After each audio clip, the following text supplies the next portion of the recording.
hanyoyin da kafirin duniya ke bi su yaƙi musulmi hanyoyi guda 5 ne.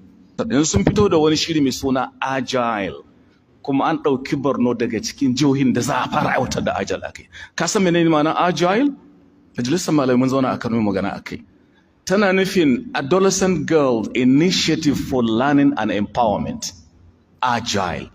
Ai kaga daga agility ne, acronym ne ai misali. Ma'ana muna bukatar yara 'yan mata 'yan shekara 10 zuwa 19 su kaɗai muke bukata. Suka faɗa a cikin abin da suke kira ainihin wato component 2.1 na karanta.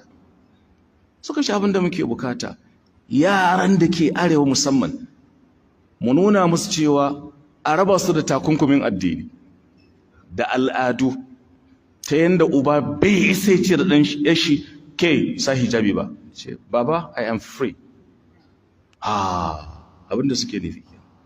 Kuma suka ce za mu ɗauki jihohi guda 7 suna kiransu implementing states. Dole mu faɗa don mun sani mun karanta, amma ka mun ci amana ilimi. Mu dai aikin mu ga ya muku ko ku ɗauka ko ku yi dariya, dariyar ku ta zama kuka gaba da nadamar maikin gaskiya. Ba ni na faɗa ba, in ji mawaƙin Hausa ne. Ba za mu yi dariyan ba.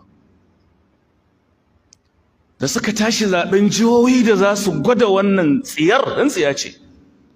Sai suka zaɓi jihohi guda 7 cikin jihohin Najeriya 36 guda 7 ɗin nan duk 6 a arewa ne, duk 6 a arewa. Suka zaɓo jihohi guda 4 daga mu yankin northwest, arewa maso yamma, jihohi masu ka guda 4 Kaduna, Kano, Katsina, Kebbi.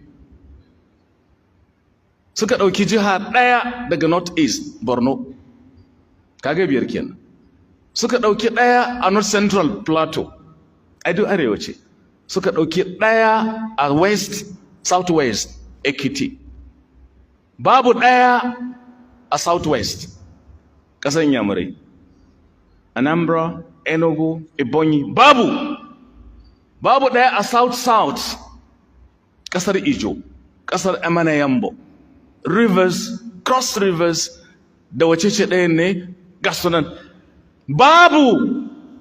Tambayar da muke muku masu Agile ku ba mu amsa, me dalilin zaɓo jihohin nan arewa kawai, me dalili?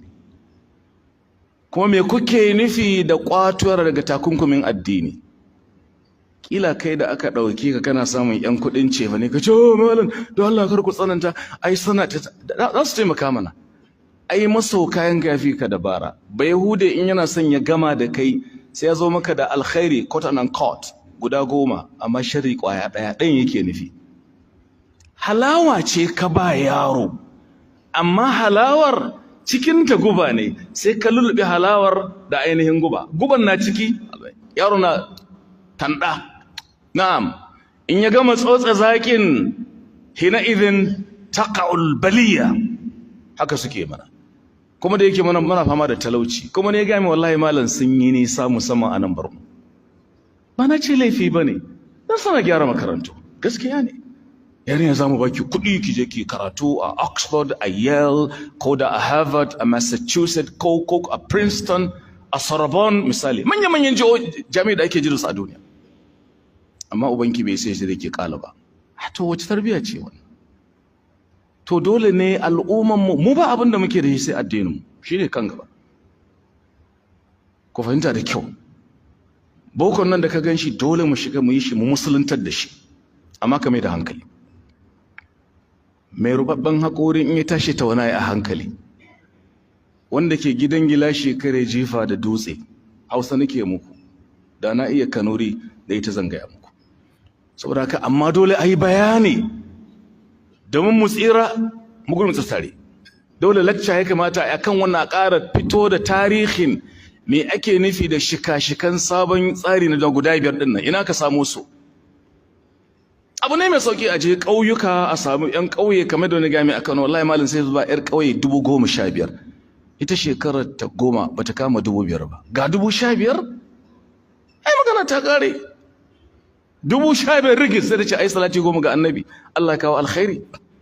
To ku mai da hankali 'yan uwa. idan ka ga zaki ya buɗe haƙori ba murmushi yake maka ba, zai gama da kai ne. inna fi dhalika la dhikra liman kana lahu qalbun aw alqa as-sam'a wa huwa shahid.